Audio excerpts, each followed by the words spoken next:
Lights, camera, action. An award-winning producer putting the final touches on the story of White Boy Rick. People outside of Detroit who don't know the story are going to be incredulous. Promising explosive new allegations against some of the biggest names in Detroit politics. I was told to kill White Boy Rick. He says his story will get White Boy Rick out of prison. Rick Wershe's fight for freedom is about to get a worldwide audience. Filming of a new documentary just wrapped up this weekend. And in an exclusive interview with the defenders, the producer says new interviews allege a big name in Detroit police and politics wanted Wershe dead. Defender Kevin Dietz has the story. If you've driven around Detroit the past few days, you may have noticed camera crews getting glamour shots of the Motor City. It's the final stage of production for a documentary about White Boy Rick Wershe that's going to have this whole town talking. And marker, take one. The cameras are rolling, getting shots of the Motor City as a big-time producer prepares to tell the world the story of White Boy Rick Wershe. People outside of Detroit who don't know the story are going to be incredulous. At 14 years old, Wershe was paid by police to snitch on neighborhood drug dealers. At 16, he started selling drugs. And at 17, he was busted and sent to prison, never to return. It's been 28 long years, longer than any other nonviolent juvenile offender in Michigan history. He was a serious drug dealer for a matter of months. The producer says his story will shock the world. What will shock Metro Detroiters are new, unsubstantiated allegations in the movie from a former Detroit hitman against one of the biggest names in Detroit politics. He wanted us to make sure that we kill White Boy Rick because he was knowing too much about the mayor, the chief of police, and everybody else.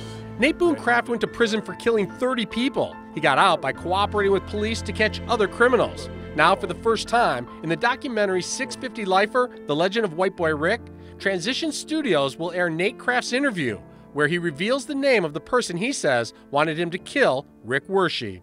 This came from Gil Hill mouth to me. But we got to make sure that it don't lead back to no one.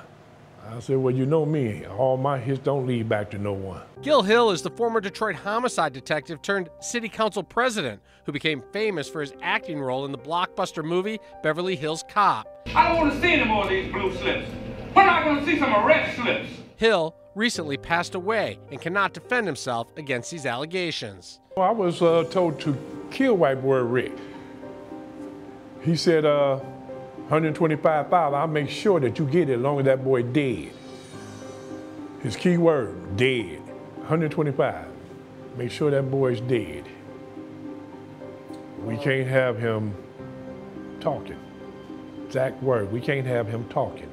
Nate Kraft never told authorities any of this story and offers no proof of any conversation or meetings with Gil Hill.